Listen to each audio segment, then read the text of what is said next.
You're so cute.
This is a new concealer. Never used it before, but I'm actually loving it. Clinique and Elf. I ran out of coffee, so we're gonna go for a morning walk, get some milk.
So after getting my space looking super cozy and inviting, which I think is super important to kind of set the scene and get yourself inspired to journal, I love to pick up the perfume of the day.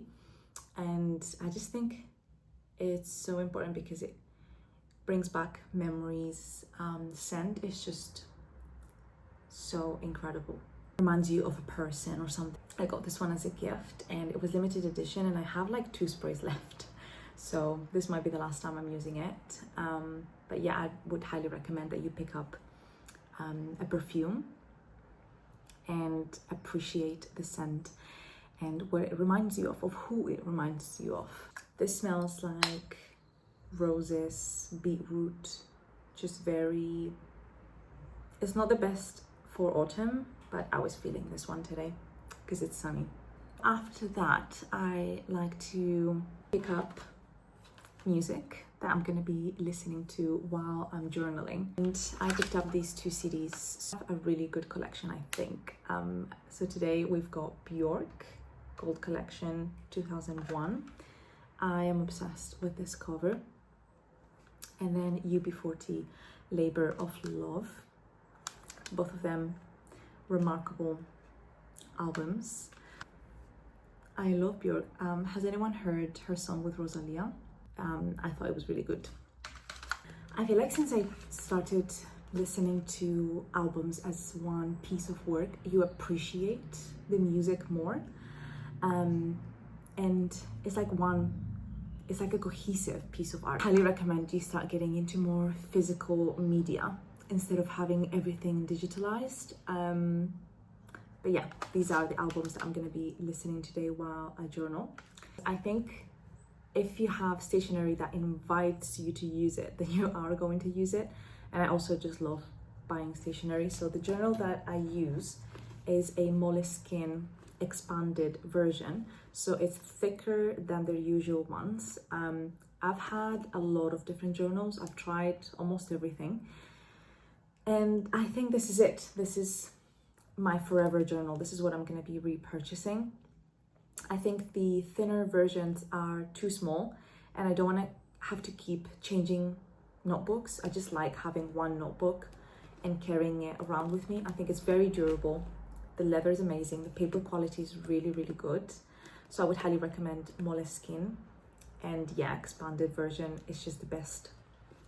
I will maybe do a video about all of the journals that I have tried and why I'm recommending this one specifically. But there's other ones that I've enjoyed using, like there's a Muji one, there's a Moderno one as well for other reasons. But yeah, I can do that in another video. Now let's have a look at the pens that I use to journal. So we'll start with this one. I love that they give you a box when you get a Kaweco pen. And I have the Kaweco Sport in green. It is so beautiful. Yeah, so beautiful, very smooth, very buttery. But I don't journal using this one every single day.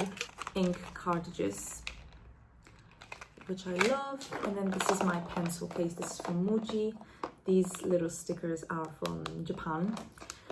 And here are my favorite pens. I'm going to use the Uniball Vision Elite in purple.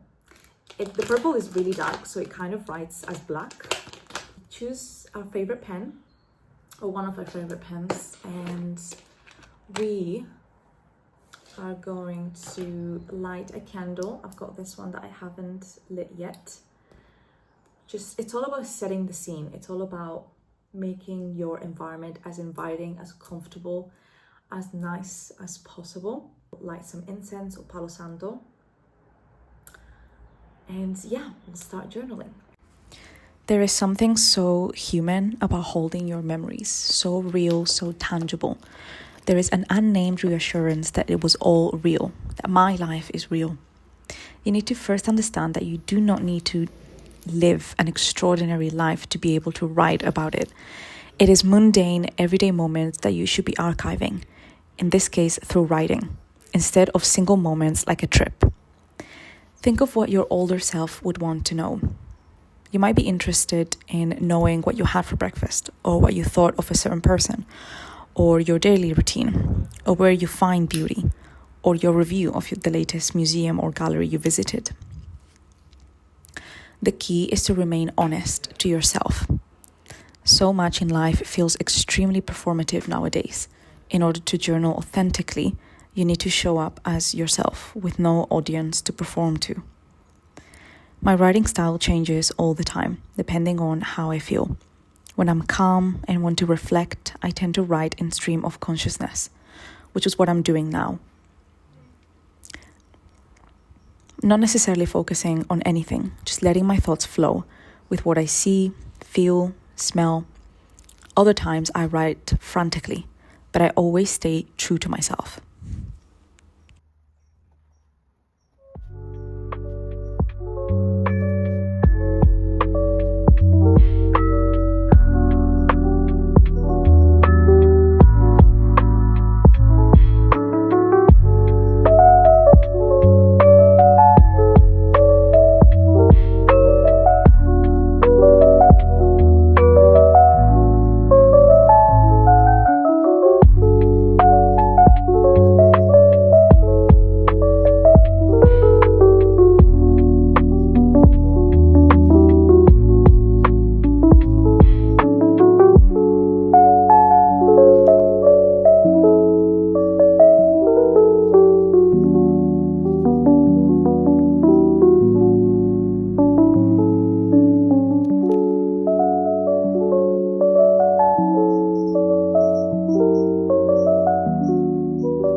40 minutes, and I wrote 4 pages. Obviously, I'm not going to show you all of them because something that has helped me in my journaling journey that has lasted so far 10 years is that I write as if no one is watching me. So I write everything that I'm thinking, everything, even if I think that if someone was to ever read anything, I would be so embarrassed.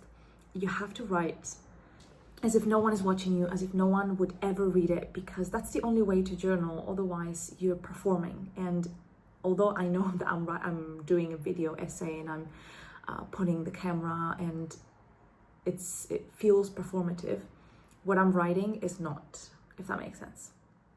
So I would say, yeah, just write all your thoughts without fear of being seen, because this is a hobby that should be for you. You should write for yourself. I tend to not set myself a goal of how many pages I want to write, but if you can write 1 page a day, I think that's good enough. Even if it's 1 paragraph, just to get you started. It's gotten to a point where I literally cannot go through my day if I don't write on my journal. And if I am very busy with my 9-to-5 job in the morning and I can't write in the mornings, then I will write at night with my own set of like night rituals. I do my skincare, I put face masks, stuff like that.